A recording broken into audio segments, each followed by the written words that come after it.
di garis peperangan.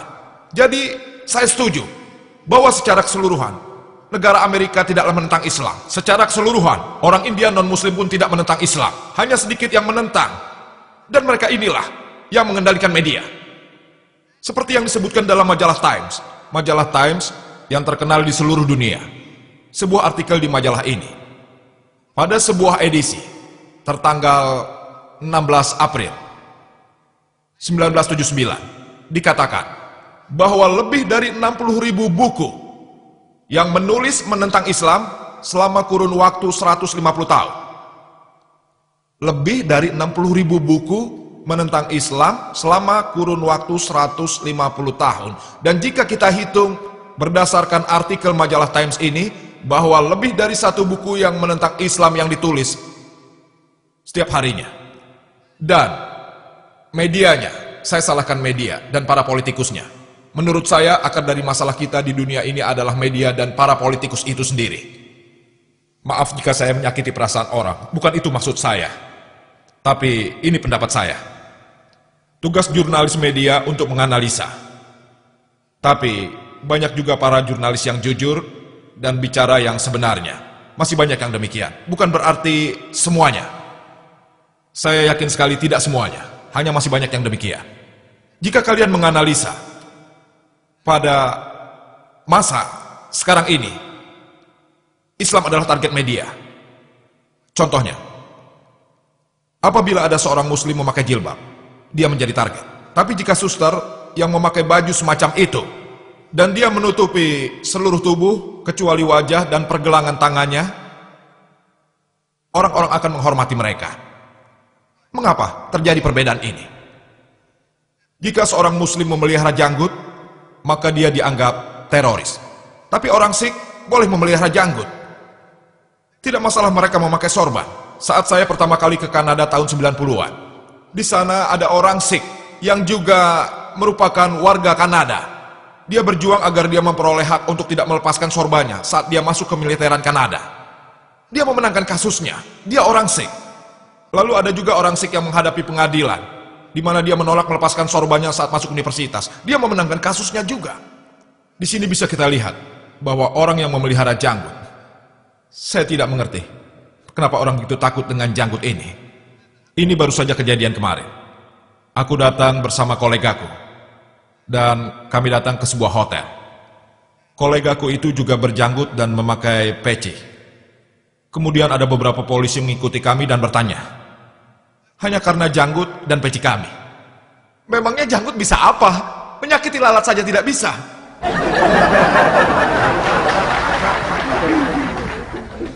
Memangnya peci ini bisa apa? Apakah bisa menyembunyikan senjata di dalam peci? Jika seseorang membawa sesuatu, kita tentu bisa melihat apa yang dibawanya. Tapi janggut ini, menyakiti lalat saja tidak bisa. Jika kita analisa, banyak orang dari berbagai agama, mereka juga punya janggut. Pengikut Yesus Kristus misalnya, dan juga para rasul Islam. Bahkan juga para pemimpin agama Kristen, mereka memiliki janggut, seperti juga saya. Semua anggota keagamaan, hampir semuanya, tapi tidak semua. Jika kalian analisa di tiap agama, kalian akan bisa lihat mereka punya janggut. Lalu apa masalahnya?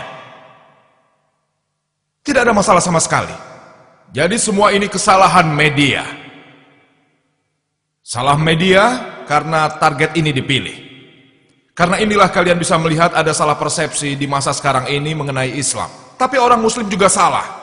Karena kita tidak benar-benar menyampaikan kebenaran kepada mereka. Kita tidak melaksanakan tugas. Kita lihat beberapa ayat Al-Quran dilaksanakan tidak dalam konteksnya. Dan salah satu ayat terkenal dalam Al-Quran bisa diterjemahkan sebagai Al-Quran berkata, jika kau lihat non-Muslim, bunuh dia.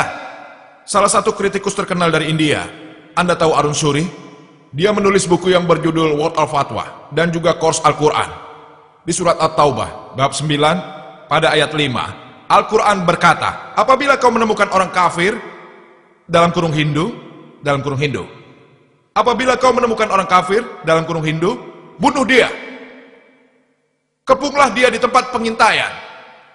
Pikirkanlah apabila seorang Hindu biasa membaca ini.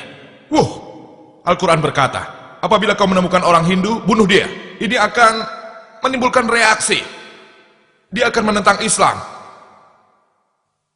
Masalahnya adalah ada beberapa orang dengan ide mereka sendiri, karena pikiran mereka sendiri menulis buku Word of Fatwa, dan dia mengutip ayat yang sama di surat At-Taubah, bab 9 ayat 5 sebagai referensi. Setelah ayat 5, dia langsung lompat ke ayat 7. Orang pintar manapun tahu sebabnya. Apa? Karena ayat 6 yang memegang kuncinya, yang menjawab tuduhan tadi. Jika kita membaca surat At-Taubah bab 9, dua ayat yang pertama menceritakan hubungan antara orang muslim dan orang musyrikin. Tapi hubungan ini diputuskan oleh orang-orang musyrikin di Mekah waktu itu. Karena itulah Allah dalam ayat 5 berfirman, di dalam medan perang, apabila kau menemui musuhmu, kafir berarti musuh yang tidak beriman. Apabila kau menemui musuhmu, bunuhlah dia. Dalam medan perang, jika seseorang menarik ini di luar konteks, ini akan terdengar sangat sinting. Pikirkan saat terjadi perang antara Amerika dan Vietnam. Jika jenderal militer Amerika berkata pada pasukannya di medan perang waktu itu, pasukanku, jangan takut, temukan orang Vietnam dan bunuhlah. Ini untuk meningkatkan semangat, kan? Tapi hari ini, jika ada orang Amerika yang berkata temukan orang Vietnam dan bunuh mereka, ini akan terdengar seperti orang yang sadis. Ini di luar konteks. Tapi jika tugas jenderal militer untuk meningkatkan semangat yang akan dilakukan pada pasukannya akan sama dengan yang difirmankan Allah dalam Al-Quran kepada orang beriman, apabila musuh datang, ya bunuh mereka. Ayat selanjutnya, ayat 6 berkata, jika seseorang di antara orang musyrikin itu meminta perlindungan, dengar sekali lagi, jika mereka minta perlindungan, jika mereka meminta damai, antarkan dia ke tempat yang aman. Itu yang difirmankan Allah. Al-Quran tidak berkata jika mereka minta damai, lepaskan mereka. Tapi Al-Quran berkata antarkan mereka ke tempat yang aman. Tapi pada masa ini, kebanyakan jenderal militer bersama anggota militernya berkata, jika musuh ingin damai, lepaskan mereka. Jenderal militer negara mana yang berkata antarkan mereka ke tempat yang aman? Justru Quran yang mengatakan. Jika Anda membaca sesuai konteks, Anda akan tahu pesan sesungguhnya dari Al-Quran. Sebaiknya kita baca kitab agama manapun. Saya mempelajari perbandingan agama, saya membaca kitab-kitab agama lain, Alkitab, Perjanjian Baru, Perjanjian Lama, kitab Sikh, semuanya sudah saya baca. Dan saya temukan, di hampir semua kitab-kitab ini, hampir semuanya, kitab tersebut menyebutkan tentang berperang dan membunuh. Saya dapat memberikan kutipan. Jika Anda baca Alkitab, di kitab Keluaran pada Perjanjian Lama, bab 22 ayat 18-20, bab 32 juga soal membunuh, bab 31 membunuh. Perjanjian Baru di Injil Lukas, di situ juga menyebutkan membunuh. Jika Anda ingat cerita tentang Yesus ketika ia pergi ke Taman Getsemani, ia menyuruh para rasulnya untuk mengambil tempat dan berdiri di sana, dan meminta rasulnya untuk mencambuk. Dari bukti-bukti ini bisa Anda lihat bahwa berperang adalah hal yang lumrah di semua kitab. Bahkan kitab yang baru, Mahabharata, di situ pun ada. Tidak salah, kan? Di bab 2 Anda akan tahu ketika Arjuna merasa sedih ketika ia harus berperang melawan saudaranya. Arjuna berkata, bagaimana aku bisa membunuh saudaraku dan ratusan orang di depan sana? Jadi Arjuna diberikan bimbingan oleh Tuhan Krishna. Dan Tuhan Krishna berkata padanya, berjalanlah dalam kebenaran. Saat kau dalam kebenaran, kau tidak perlu melihat siapa di depanmu, entah saudara atau musuhmu. Begitulah adanya. Kebenaran akan selalu berada jauh lebih tinggi dari hubungan apapun. Seperti juga difirmankan dalam surat An-Nisa, bab 4 ayat 135. Ya ayyuhallazina amanu, hai orang-orang yang beriman, jadilah kamu orang yang benar-benar penegak keadilan, menjadi saksi karena Allah. Biarpun terhadap dirimu sendiri, orang tuamu, saudaramu baik kaya ataupun miskin, maka Allah lebih tahu kemaslahatannya. Jadi jika Anda mempelajari semua kitab, walaupun mungkin itu tidak selalu sama, tapi selalu saja mereka menyebutkan soal berperang.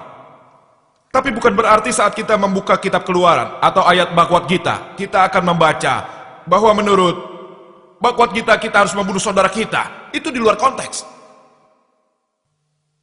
Kita harus menganalisanya, bahwa untuk menciptakan keharmonisan, hal terbaik untuk dilakukan adalah kembali ke kitab kita. Jika kita kembali membacanya, kita akan tahu apa yang disebutkan dalam kitab